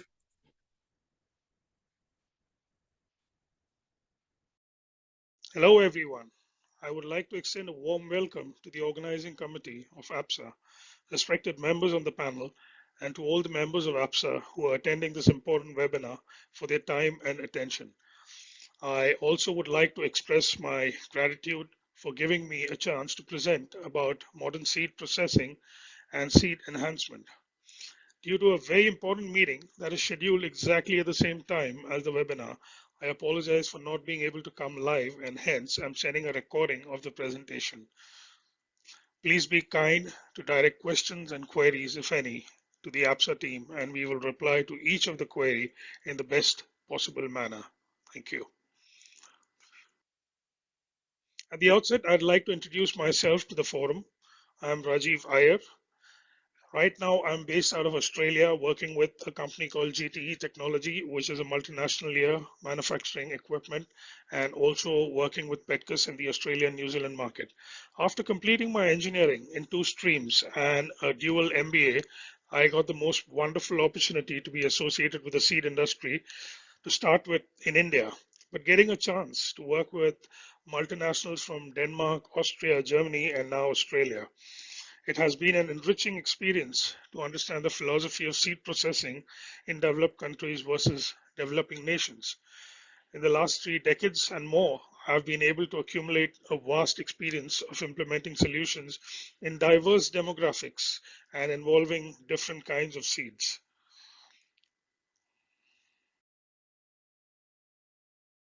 I would like to start my presentation with a world focus on good and vital seed. It is well known fact that by 2050, the population is going to touch 10 billion, and the demand for food supply has been forecasted that it would have to be increased by a minimum of 50%. To add to this, an increase in urban development and decrease of fertile land for agriculture, which is also coupled by climatic changes, pose a great threat, and thus producing quality seed with higher germination capabilities is one of the main sources of achieving this target. So what is seed processing? Respected panel members would have already touched on the topic of seed harvesting and extraction. After successful harvesting and extraction of seed, it is very important to condition and take care of the seed and store it so that it is fit through the seed processing process and it's ready for distribution and to be sown in the field in the right conditions to get the best yield. It can also involve a lot of process like pre-cleaning, drying, scientific storage, controlling the moisture and temperature, fine cleaning, grading on width, length, thickness, shape, specific weight and color. I always call seed processing mainly, apart from drying, as a reversible process. Once the seed has been processed, the purest form of the seed is then treated chemically to enhance its vigor and vitality by film treatment, pelleting, or just encrustation. Seed enhancement is actually an irreversible process of various treatments, which has to increase the vitality and germination, of course, and it actually provides better protection against the biotic and abiotic stresses in the early vegetative growth stages. It could include priming, steeping, pre-germination, film treatment, pelleting, and encrustation. We would be discussing on this presentation mainly about film coating, pelleting, and encrustation.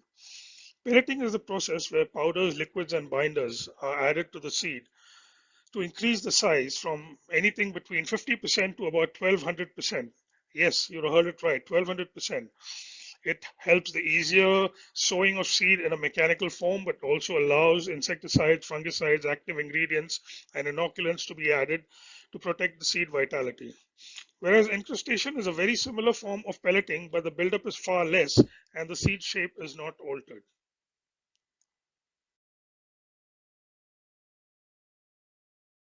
what are the components that make a complete seed line?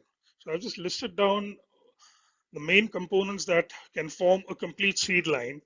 Of course, you've got an intake receival pit where you receive the seed, and more importantly, it should have a vibratory feeder so that the regulated flow of seed is achieved right from the beginning. Once you have the flow regulated, every machine performs to its best setting.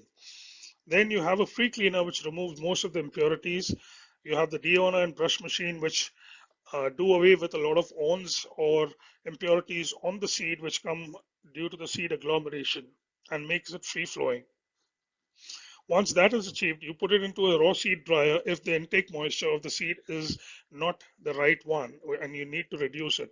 This could be a continuous or a batch process depending on the climatic conditions as well as the innate moisture content of the seed. The moisture of the seed is brought down to less than 14%, ideally less than or very close to the equilibrium moisture of the seed so that it can be stored scientifically in storage silos before it is required to be processed or to be sent to the farm. Then it is sent over various machines like the fine cleaner, length grader, calibration machines, spiral separators, gravity tables, color sorters. This is the process up to the seed processing, and from there onwards, the seed coating, pelleting, the fluidized bed dryer, the pulse jet filters, these comprise the seed enhancement process. And all the accessories that are required to complete a seed line like batch weighers, seed blenders, automatic packing, stacking, and palleting, the final seed silos, pendulum elevators, which are the most gentlest form of conveying seed from one point to the other. They are self-emptying and they don't need any time for cleaning. So ideally, a seed company which does a lot of seeds and varieties and spends a lot of time on changeover, the pendulum elevator is one of the best investments. There are self-cleaning drags, chain conveyors. Yes, you heard me right again. There are chain conveyors which are self-cleaning and very gentle on seed and which doesn't allow for any cross-contamination. Then there are belt conveyors, bucket elevators with slow speed discharge, pneumatic conveying for very fine seed, powder feeders which are required to feed powders and binders to the coating process, chemical pre-batch systems which are required to mix the chemicals into a slurry or feed it one by one as a recipe. Then you need box tippers and rotators to feed seed from boxes. Aspiration and product piping, which are very important to connect the machines to the aspiration system, like the reverse pulse jet filters or the cyclones. You have the platforms and structural supports. These are also very important to design in such a way that clean down time is very less. There is no point where the seed gets accumulated so that you can avoid cross-contamination. And last but not the least, a proper plant automation and control, which helps you to run the process in a very good way. In the next few slides, I'll just expand or say more about these machines which I have marked in blue over here. Pre-cleaning is one of the most important machines in the seed processing line, as it removes almost all the main impurities and makes the seed fit for further processing. If the seed moisture is not right for storage or for further processing, the wet impurities are eliminated and only the relevant material is sent into the dryer. So the pre-cleaner will remove all the impurities which are actually more wet or could cause problem for the seed and sends only the relevant seed to the dryer so that the energy consumed is optimum. I have seen a lot of companies spending a lot of energy on drying unwanted impurities within the seed, to the tune of 50-60%. For example, when you're processing carrot or beet seed, the seed which comes to the processing plant has a lot of impurities. So it is good to remove that right in the beginning. Modern seed cleaners are equipped with features that allow a great ease of operation to the operators in terms of reduced time for changing screens, automated aspiration setups, safety features, and remote maintenance for the machine. The modern seed cleaners are designed to record data for different seeds, which can be stored in recipes, and training of operators, which is a big problem because you have a lot of people changing after COVID.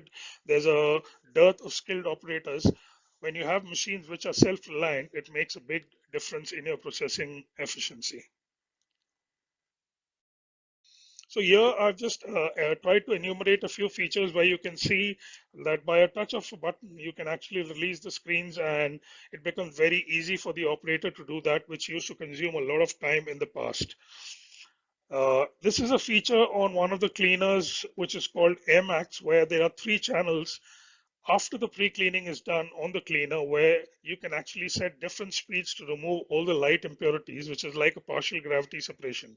And then there are ultrasonic sensors which automatically adjust the height of this AirMax channel so that you are able to separate the light impurities to the best of efficiency. In fact, a lot of immature seed is removed over here from the good seed. The modern seed cleaners are equipped with sensors which allow you to modify, adjust, and record the actual velocity of the air or the speed of the air at the pre-aspiration stage, at the post-aspiration stage, and on the AirMax channel, which is at the fag end of the cleaning. There are cleaners where you're allowed to increase or decrease the speed, but you're not able to exactly record. When you're able to record, you're able to create a recipe for a specific variety or a specific seed, and it becomes very easy to replicate efficacy of performance on different machines. The modern seed cleaners are also equipped with cameras which allow you to see inside the cleaner and monitor the performance of the cleaner so that you can get the same efficiency at every point of time.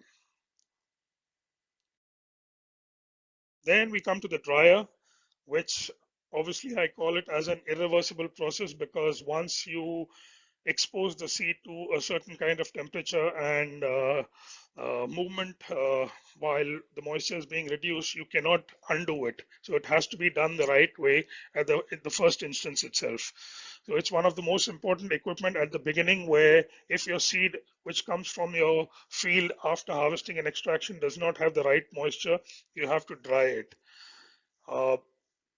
The innate moisture of seed is what is removed at this stage. So it has to be a very gentle process, and you have to be careful that the seed kernel temperature does not shoot by any chance above 36 or 38 degrees, so that the germination capability of the seed is intact. The dryers could be mostly batch process because of the slow drying process, and also the climatic conditions, you're not able to do it in a continuous manner. There are different types of dryers possible at this stage, where depending on the characteristics of the seeds, you could have a vertical dryer, the LSU type, or you could have box dryers or floor dryers, or even the fluidized bed dryers, which I'll be talking about at the later stage. Once the seed is dried, it can be stored or it can be taken directly to the seed processing line. Once the seed is cleaned, it is done away with all the oversized and undersized impurities. It is dried, and now it is really uniform. You can bring it to a machine which is like the calibration machine or a fine cleaner, where you're able to clean very close to the dimensions of the seed. You can get the seed calibrated either in big, small, or medium lots, or you can actually get the thick or thin calibrated over here. Basically, it's with the width and thickness that is catered to on a flat screen calibration machine. On the indented cylinders, you are able to grade the seed in terms of length. This is the best machine where you're able to actually remove the long and short from the seed. In fact, there are many seeds, like sunflower, for example. If you have broken kernels coming into sunflower, when they go all the way up to the treater, they sap up a lot of chemical, and that is not good for the seed and for the soil. So it's better to remove all the broken seed on an indented cylinder at this stage. I have shown a fine seed cleaner over here, because these are cleaners which are specifically designed for very, very fine seed, to the tune of 20,000 seeds per gram.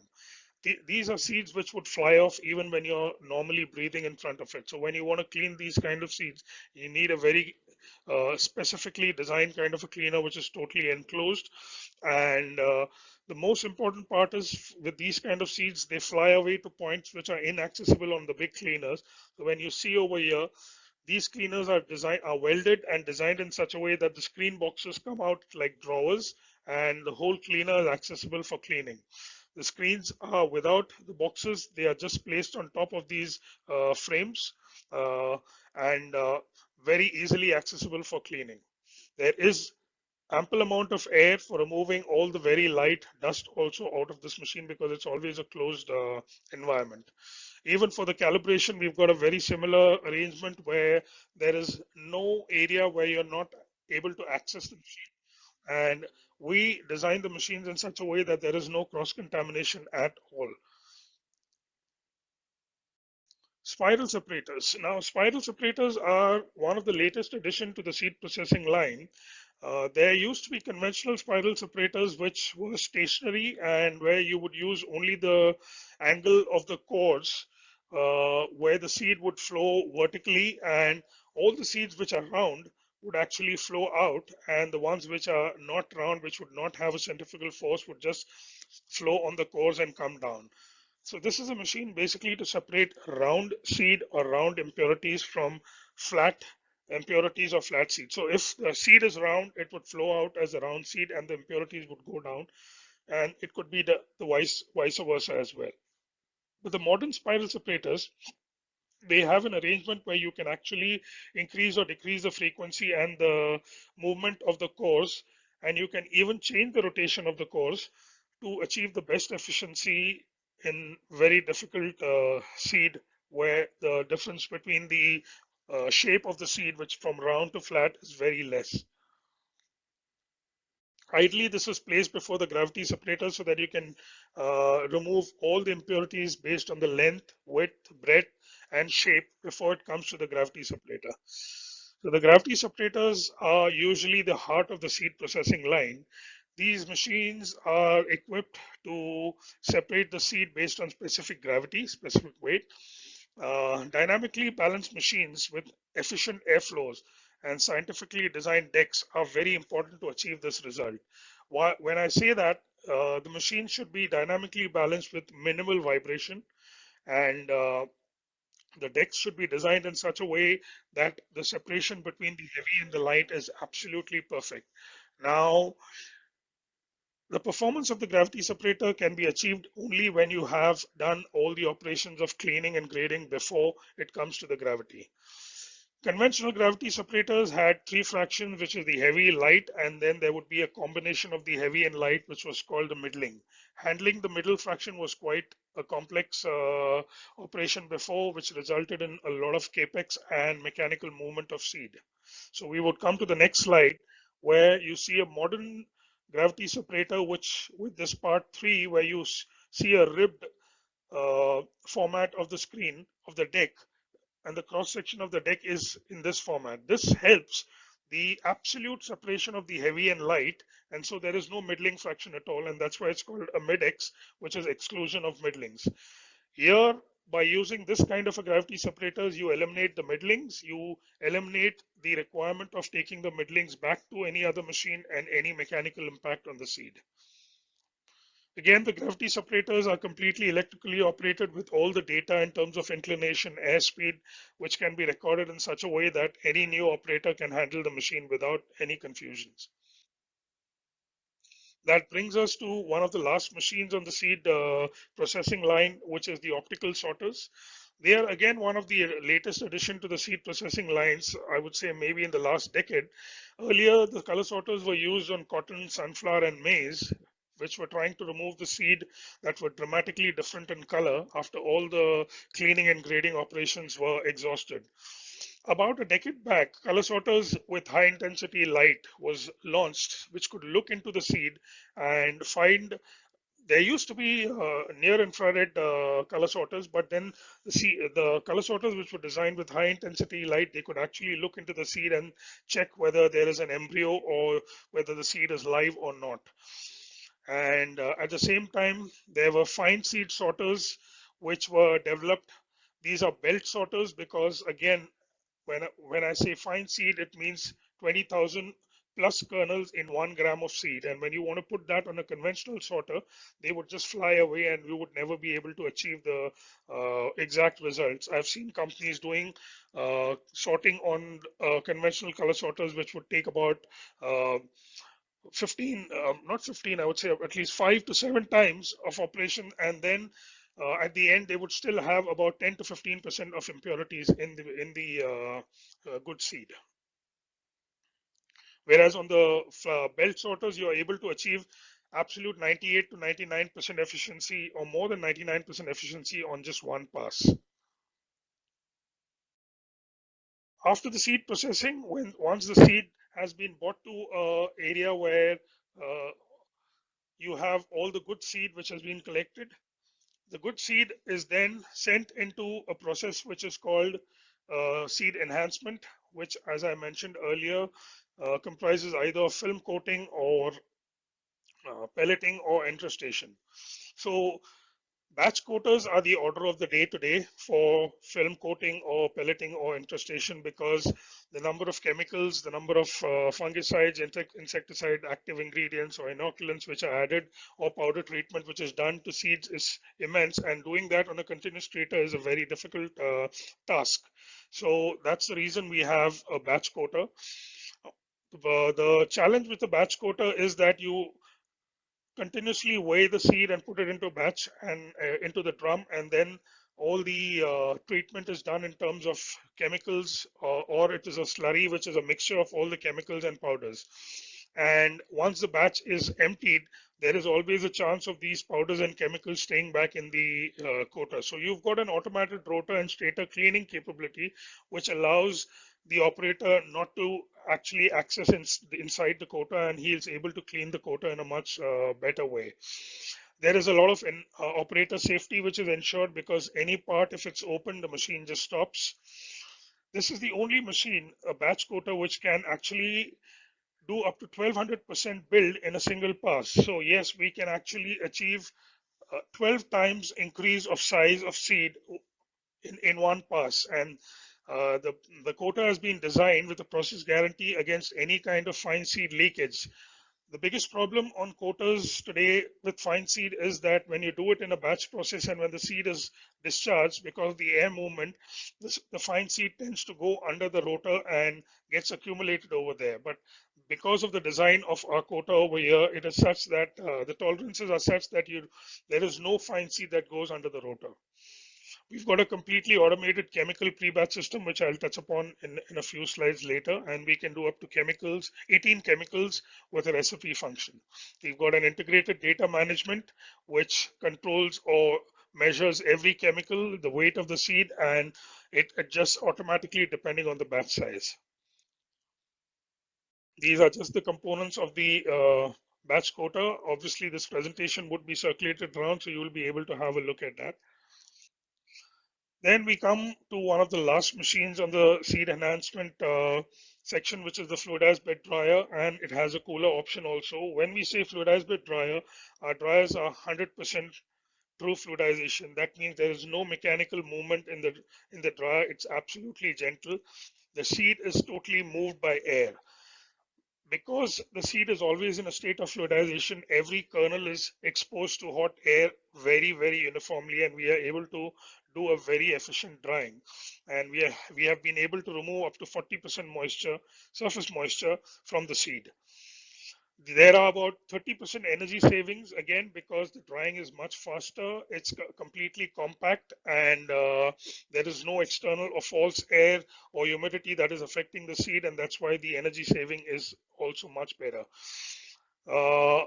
There is a certain function called product enhancement that happens on this dryer, and that is because of the gentle movement of the seed with the air.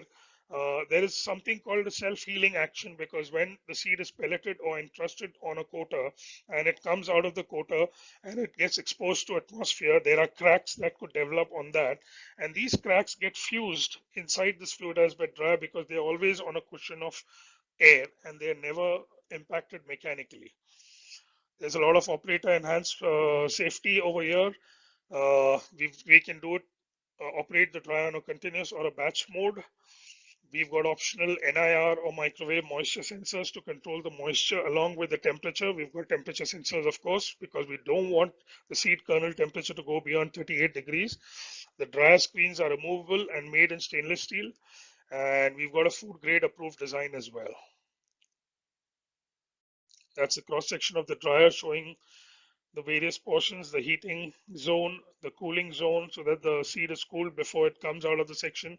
You can increase and decrease the inclination of the dryer to step up the drying process or to hold back the seed if you want to do it slowly.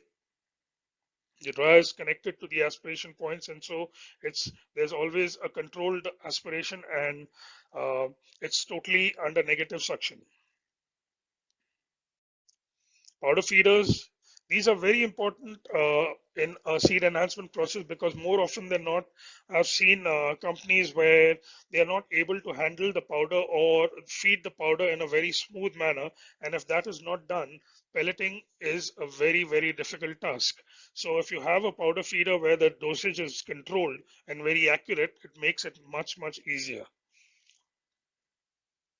Chemical pre-batch system. This is, of course, one of the latest things that's being added to the seed enhancement section, where, as I mentioned, the amount of chemicals, the amount of dosage, or the iterations in dosage have increased to such an extent that it's becoming increasingly difficult to control the percentages as a recipe. So if you've got a completely automated system where all you need to do is come and fill the IBCs, up to 18 chemicals can be handled one by one into the coater or as a slurry on the basis of a recipe. You do not have to worry at all.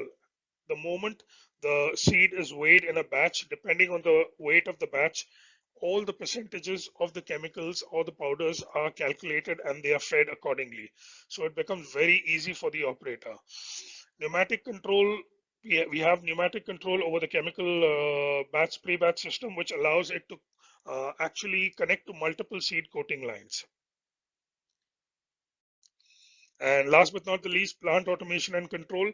So if you have the complete plant under automation, you're able to run the plant without a lot of stopping time, where you have overflows on buffer bins, or if you don't have level sensors and there might be a stoppage in one machine, and because of that the whole plant has to be stopped immediately. But then if there's an automation and if the instrumentation is right, everything starts and stops on its own. And the power consumption is absolutely optimum as well. My last slide just speaks about some design consideration for an efficient seed processing enhancement plant. So any seed processing line should be designed to handle the seed in the most gentlest manner with minimal physical impact. Conveying equipment used in a seed plant should be carefully chosen to minimize physical impact, avoid cross-contamination, and having minimum cleaning downtime so that you can change over as soon as possible. Equipment should be chosen as per the characteristic of the seed. For example, fine seed, we should use equipment which has no dead spot and easily accessible for cleaning. Aspiration system should be efficiently designed to effectively get all the light, dust, and impurities out of the processing area and keep it clean. Even the chemical dust filters should be designed such a way that there is no chemical residue in the plant, so that the operators can operate in a very clean environment and which is non-toxic. Cleaning, grading, sorting are all reversible process, which I mentioned, but that doesn't mean you can handle the seed much more to get the cleaning efficiency, because more handling means more mechanical damage to the seed, which affects the germination adversely. Dryers with optimal design should be chosen to always protect the seed kernel temperature and germination again. Efficient automation is a very effective way to control the efficacy of seed enhancement with optimum usage of chemicals, reducing wastage, and taking care of soil erosion. Having buffer bins designed between equipment with proper automation obviously allows for smooth operation of a plant without stoppages. And of course, any area where there is seed that has been stored, the bins should be designed with seamless edges. The bolts used for fastening these kind of storage silos should be such that there is no seed accumulation at any point, and it would avoid cross-contamination. I would really thank you for your time and attention on this presentation on seed processing and enhancement. And we would be very happy to get questions from you through the APSA organizing team. And we would be more than glad to answer each of your questions in the best possible manner. I would once again like to thank the organizing committee of APSA to have given us a chance to make this presentation. Thank you. Thank you, Rajiv. Thank you very much. And I think we will express our gratitude by the mail or by call to you because you're not here with us. So I will still request all the participants to put the question. We will pass on to the GTE Technology. So thank you very much, all the presenter. Let me wrap this session, I think, with the kind of learning what we have today. So I can say that today learning, I think, was very, very important, not only for the student, but also for the researchers, seed production colleagues, seed processing, seed technology, agro engineers, a project manager in the seed companies and seed operations, supply chain, and other seed technical professionals who are working in the industry and also in the academia. I think it has enriches everybody knowledge. Everybody might have got something different and unique today. And we learn from the harvest maturity to seed extraction, seed disinfection, drying, cleaning, seed enhancement. And we also learn how the science and the machine engineering learnings are also important to maintain your plant very modern and also maintain the best quality with the less resources. That is also one of the important things. I think as the speakers has emphasized that every crop and the seed variety behave very differently. And the fine tuning of the recipe is very, very important with the help of the researcher, whatever you have in your company. And all the protocols, the machine setting has to be optimized before the commercial run. And finally, what we saw in the last presentation also, and also in the Alan presentation, that we learned how the basic seed conditioning and enhancement machines are getting even smart as our smartphone with the latest technology of the sensors, the cameras, and probably AI in the near future. So with that, I will wrap up here and I will hand over the session to Kunkuna for the formal wrapping and also giving some instruction for our upcoming webinar. Over to you, Kunkuna. Thank you very much. Thank you. Thank you very much, the chair and the moderator. So we'll try to finish on time. I only have 1 minute announcement for everyone. So we'll go for the second webinar next month. Please note that the theme for the next webinar will be on seed health testing, and it will be held on July 11 at 2 to 4 p.m. Bangkok time. We request you to provide us comments via the post-webinar survey, and it will be sent to your email. For those who complete the survey link, you will receive the certificate of attendance. And the presentation and video recordings will also be shared on APSA website. You will receive the notification from Mr. Komsak via email. So with that, thank you very much for joining the webinar today. We'll have a good day and have a good night. Bye.